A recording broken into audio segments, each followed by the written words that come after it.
The year is 326 BC, and the place is the banks of the Hydaspes River, modern-day Beas River in India.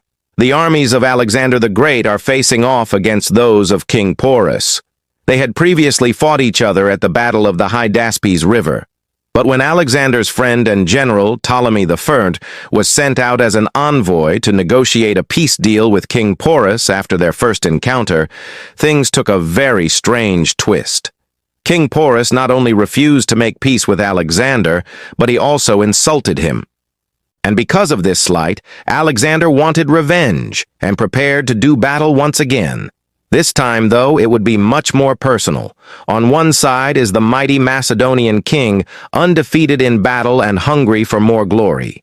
And on the other, the warrior king of the Indian kingdom of Parava, famous for his 96 war elephants and rumored to be the lord of all India. Who will win? In today's video, we'll be looking at the Battle of the Hydaspes. To get into the timeline of events, background and causes, key players, turning points, human side and how many humans killed, aftermath and impact, lessons and reflection, and finally, my call to action. So let's get into it. Let's start by looking at the background and causes of this battle.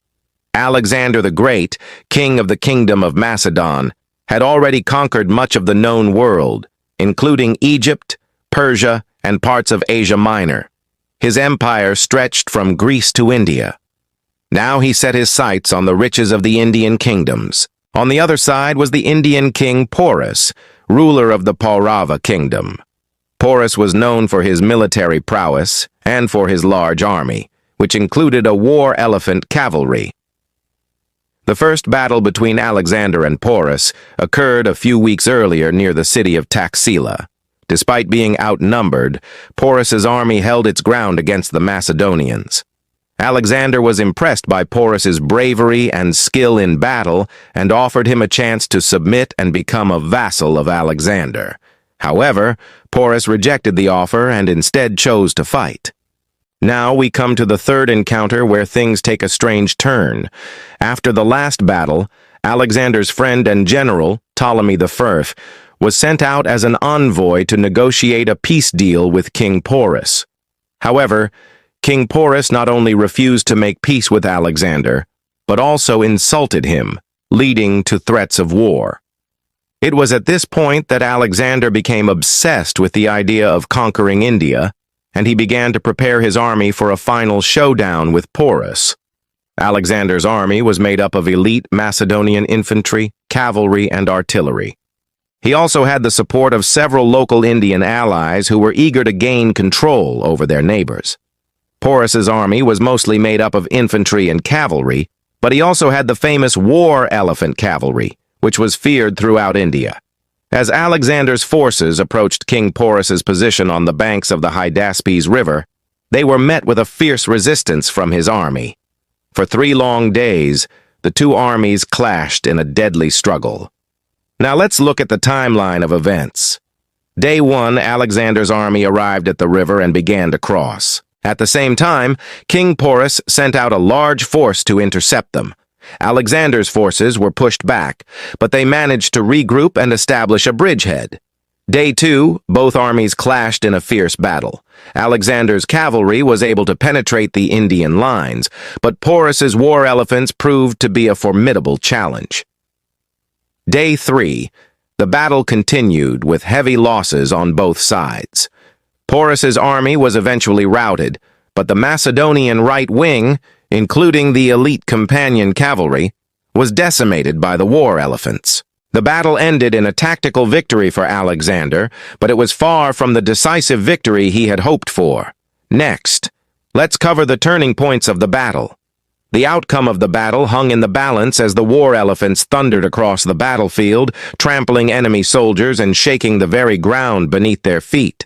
But it was the actions of just a few individuals that proved to be the turning points of this epic clash. One such individual was General Parmenion, a veteran of Alexander's wars who led the Macedonian center. When the war elephants charged into the heart of Alexander's army, Parmenion and his men stood firm. They rained down arrows on the oncoming elephants, slowing their advance and giving the rest of the Macedonian army time to regroup. Another key moment came when Alexander himself led a daring cavalry charge into the thick of the battle. His presence inspired his troops to fight with renewed vigor, but it was his decision to press home his attack against the war elephants that proved to be the turning point. With the help of his cavalry, Alexander's men were able to break through the Indian lines and rout the enemy. However, these turning points did not come without a cost. General Parmenion was slain in the battle, and Alexander himself was wounded in the cavalry charge. It was a Pyrrhic victory, but a victory nonetheless. Now let's discuss the human side of the battle. How many humans killed? It's hard to imagine the carnage that unfolded on the banks of the Hydaspes River as the armies of Alexander the Great and King Porus clashed in a battle that has become a thing of legend. As the battle raged on, the fate of the soldiers on both sides hung in the balance. The brave warriors who survived the initial onslaught found themselves exhausted, injured, and facing an uncertain future. Some fought to the death, while others retreated in the face of overwhelming odds. The survivors of the battle were left to deal with the aftermath of the carnage, burying the dead, tending to the wounded, and trying to piece together the shattered remnants of their armies. The psychological toll on the soldiers must have been immense, having witnessed such violence and destruction firsthand. As the smoke cleared and the echoes of the battle faded away, the soldiers on both sides knew that they had just witnessed something truly epic. They had fought alongside their comrades, sharing the fear, the excitement, and the sorrow of war. But ultimately, only one side could claim victory. And as the victors and the vanquished parted ways, the soldiers were left to contemplate the meaning of it all. What had they fought for? And what would become of them now? After the battle, Alexander's forces pursued the retreating Indians, but they were unable to catch up to them. Alexander then returned to the capital of his empire in Babylon, where he was met with news of a revolt in Egypt. He spent the rest of his life suppressing rebellions and expanding his empire. Now let's look at the aftermath and impact of the battle. The Battle of Hydaspes was a watershed moment in history. It marked the farthest point of Alexander the Great's empire and the last major battle of his military career. The clash between the Macedonian and Indian armies was not only a display of military prowess, but also a cultural exchange between two vastly different civilizations. Despite being outnumbered and outgunned, the Indian army put up a valiant fight, showcasing the strength and resilience of their war elephants and military tactics. Alexander's army, on the other hand, demonstrated the power of discipline and organization. Despite suffering heavy losses, they were able to adapt to the challenges posed by the Indian army and emerge victorious. In the aftermath of the battle, both sides suffered heavy casualties, and the impact on their respective empires was significant. Alexander's empire would eventually decline and fall apart after his death, while the Indian kingdoms would continue to thrive for centuries. The Battle of Hydaspes also had a profound impact on the course of history.